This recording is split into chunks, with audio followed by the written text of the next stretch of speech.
After walking on the spiritual path for more than 12 years, I'm gonna be very honest with you, this video is meant to save you time. Not because I have the ultimate truth, but because over more than a decade of searching, practicing, getting lost and coming back, what I've learned over the years comes down to one simple understanding. So instead of you spending another 10 years circling around the same questions, give me 15 minutes so that I share what I've learned over the years. My spirituality, the definition today is actually very simple. Spirituality is to be present with yourself. And in this video, I'm going to cover three things. First is why this definition is actually valid and why so many people heard about it but cannot live in the present moment. And second is I think there's three abilities you need to master to be able to live in the present moment. And third, I want to share what awakening actually looks like in real life. So if you are on the spiritual path for a while and everything starts to get overcomplicated and you start to feel confusion, this video is here to simplify it.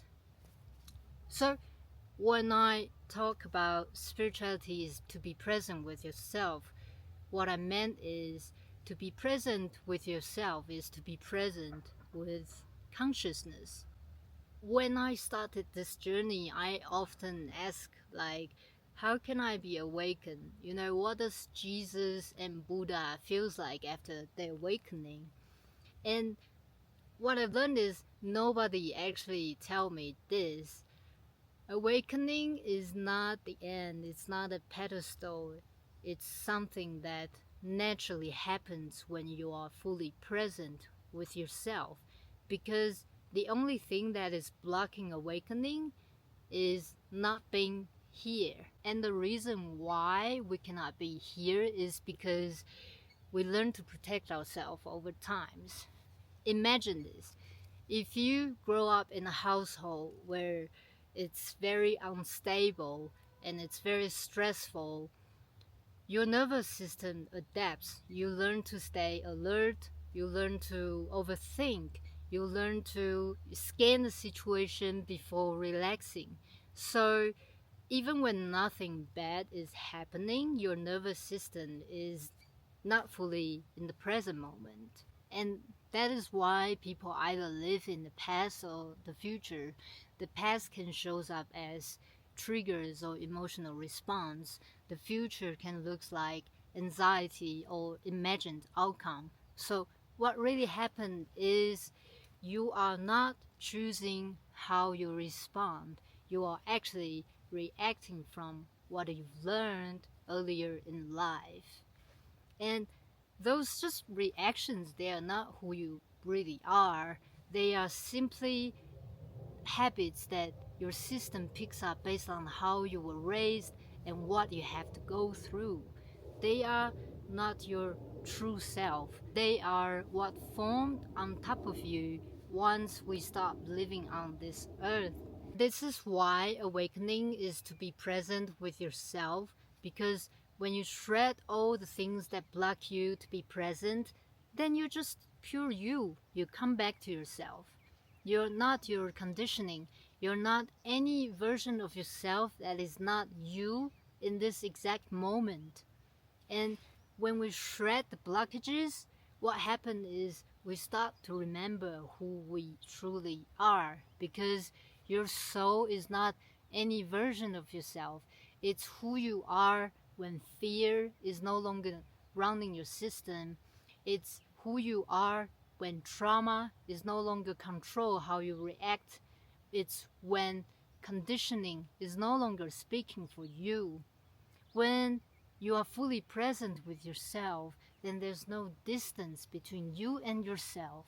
And that's what people call the soul. It's the most natural state of being. So here comes to the question that how do we actually live in the present moment? And I think there's three abilities to master. The first ability is pattern recognition. This ability is to see when you are actually reacting from something old, not responding to what is happening in this present moment. And this ability is missing when you start arguing the same way with different people. You keep saying this is who you are. You react first and understand later. Pattern recognition is the moment when you can see, okay, this is something is not new, it's familiar, this happened before. Seeing the pattern itself, it already does tremendous work, because once we see the patterns, it stopped owning us. And this ability is gonna take a lot of practice in your daily life. When I first started 12 years ago, I couldn't see the pattern at all. And most of the time, I only realized what happened after everything already happened. But the thing is, awareness is something you can train. The more you pay attention to details, the more you become sensitive to what's actually happened inside you. And over time, your awareness is gonna become sharper. You know, first you realize what happened after hours, then it's after minutes, then seconds, then eventually you're gonna have awareness while things is happening at the moment. You have the ability to observe when an old habit it start to form, when something familiar is coming out. So this is what awareness really is, and it's gonna take really a lot of time to practice to build in your life. And the second ability is the ability to stay in the discomfort, because when most people they recognize a pattern, you run away, you start to blame, you start to explain running away. Staying means you don't do that. You stay and coexist with the discomfort instead of reacting from it. You pause, because you know the thing that needs to be changed the most, they don't exist on the surface. They are hiding in our subconscious mind. And you know why? It's because they are so uncomfortable to look at, and it can be even painful to look at, and sometimes it's threatening our identity that we're trying to protect. But when you have the capacity to stay, even just a little bit, you stop reinforcing the reaction. And over time, it's going to create this space that you can see clearly what's happening inside you and the part that is waiting to be seen. That's why staying matters. Not because the discomfort is fun and it's good. It's just simply because the truth doesn't lie in something that is comfortable to face, and that's just the fact. Awakening is not something that you become better. I mean, it is in some degree, but the thing is, I feel like it's more, are you willing to face the whole self, the whole you, everything about yourself, even the dark side? The third ability is identity flexibility. And this one is huge. It took me years to realize this. I think most of the suffering comes down to one sentence. This is who I am. We are protecting our patterns like we are protecting ourselves, our identity. But the truth is, you don't have a fixed self. You exist as response, moment by moment. So that means you can choose to respond differently in every moment. And the moment your identity becomes flexible, your growth will accelerate tremendously, because you're no longer loyal to who you used to be. And I wanted to share with you something that happened in my previous relationship. Whenever my ex-partner tried to communicate with me something, my first reaction is hurting, like, you're not accepting who I am. But the truth is, the thing she's asking me to change is actually valid. And I was like, why am I so stubborn? Why am I so rigid? Why I hold on to my identity so strongly, but instead I can choose to be a better partner at this moment. And what happened really is it display what everything we just talked about. The reason why I feel hurt, because it's the core wound I carried over the years. I don't have it now, but when I grew up, I never feel seen by my parents or anyone. I mean, I'm a popular kid, but I don't feel like anyone can really see the whole me. So when my partner tried to communicate something with me, I would take as, it would trigger my core wound. Then it's just something that happens so much in our daily life. We are not aware of what our partner is trying to communicate with us, because we are not aware of we are being triggered by our wounds, and we are responding according to our wounds instead of really listening what they are actually saying. And that's just how unconscious we live without even noticing it.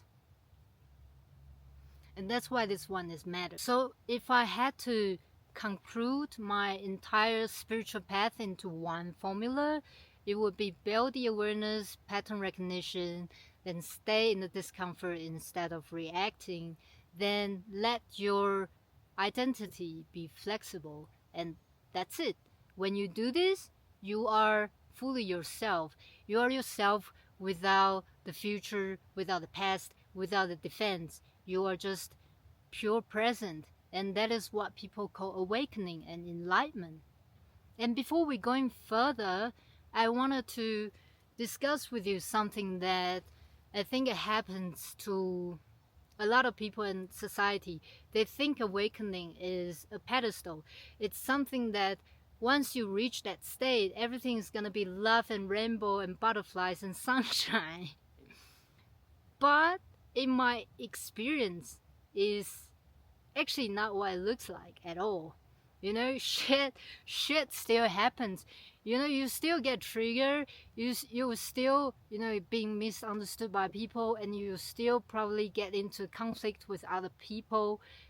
And so I think awakening is not something that shit is not going to happen. It's just it changed the state of where you are meeting it from.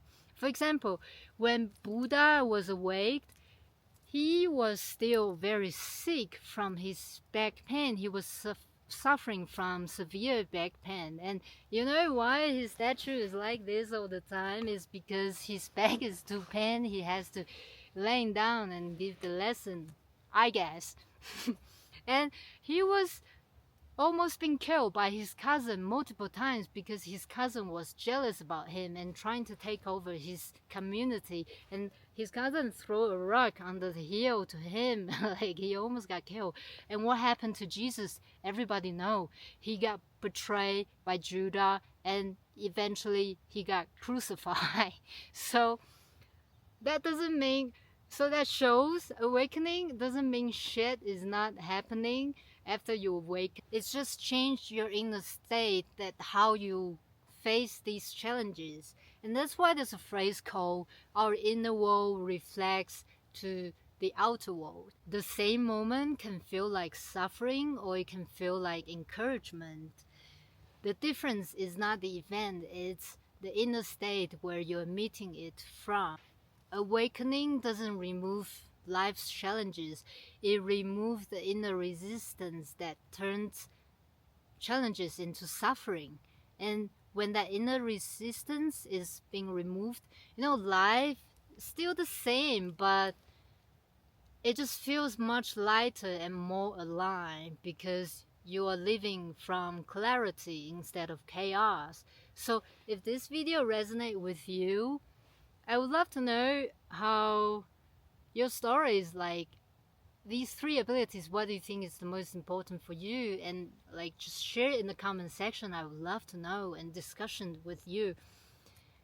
And this is the space between us. It's a space where We have honest conversation about life, especially the old world doesn't serve us anymore and start crumbling.